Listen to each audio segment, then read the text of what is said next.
দেখো আজকে করে নিচ্ছি চিলি পনির বা চিলি চিকেনের মতো চিলি মটর। এর জন্য ক্যাপসিকাম, পেঁয়াজ, টমেটো তাকে আমি তেলে ভেজে নিয়েছি। আর চিলি চিকেনে বা চিলি পনিরে যা যা মশলা দিই, সয়া সস, টমেটো সস, গোলমরিচ গুঁড়ো, কাশ্মীরি মির্চ, লঙ্কার গুঁড়ো মিক্সড করে রেখেছি, সেইটা দিয়ে দিলাম।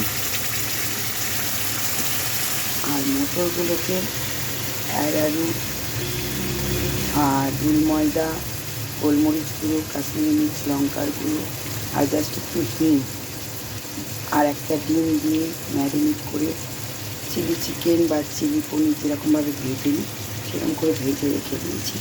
এবার এই মশলাটা কষা হয়ে আসলে এর মধ্যে আমি এইগুলো দিয়ে দেবো, যাতে খুব একটা জল দেবো না। এটা একটু অন্যরকম রান্না। এটা আমি একটা ইউটিউবের এক বোনের কাছ থেকে শিখেছি।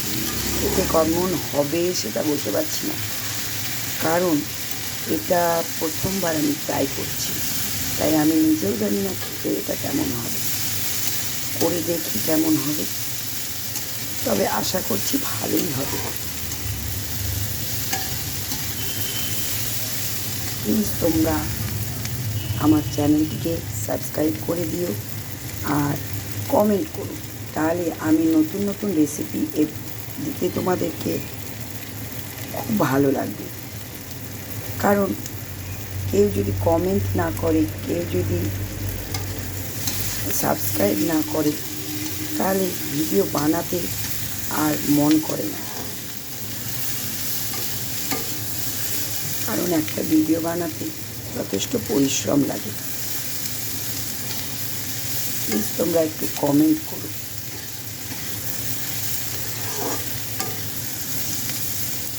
দেখো এটা প্রায় হয়ে এসছে। এবার জাস্ট একটু হাত ঘুরিয়ে জল দেবো, বেশি জল দেবো।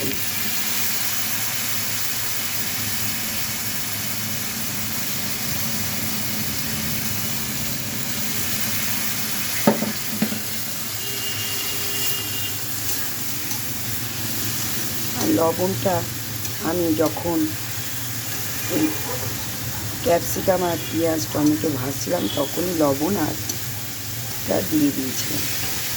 খুব বেশি লবণের দরকার নেই, কারণ মটরটা যখন সিদ্ধ করেছিলাম দুটো সিটি দিয়ে একটু সিদ্ধ করে নিতে হবে, তখন একটু লবণ দিয়ে দিয়েছিলাম।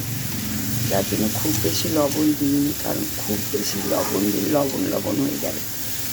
দেখো এটা প্রায় রেডি, একদম দেখতে চিলি চিকেনের মতো বা চিলি পনিরের মতো হয়ে গেছে। তোমরা একবার ট্রাই করে দেখতে পারো, মনে হচ্ছে খেতে বেশ ভালোই হয়। তাহলে টাটা বন্ধুরা, ভালো থেকো, সুস্থ থেকো, good night, take care, bye bye. দেখো কি সুন্দর আজকে দিনটা করেছে, চারিদিকে আলোর রোশনাই ছড়িয়ে পড়েছে। এখনই কালী পুজো আভাস চারিদিকে ছড়িয়ে পড়েছে, সবাই ঘরে ঘরে কিনে দিয়ে ফেলেছে। প্রত্যেকের বাড়ি এবং রাস্তাটা দেখতে সত্যি খুব সুন্দর লাগছে। তাহলে এখন এই পর্যন্ত, দেখা হচ্ছে কালকে আবার, টাটা।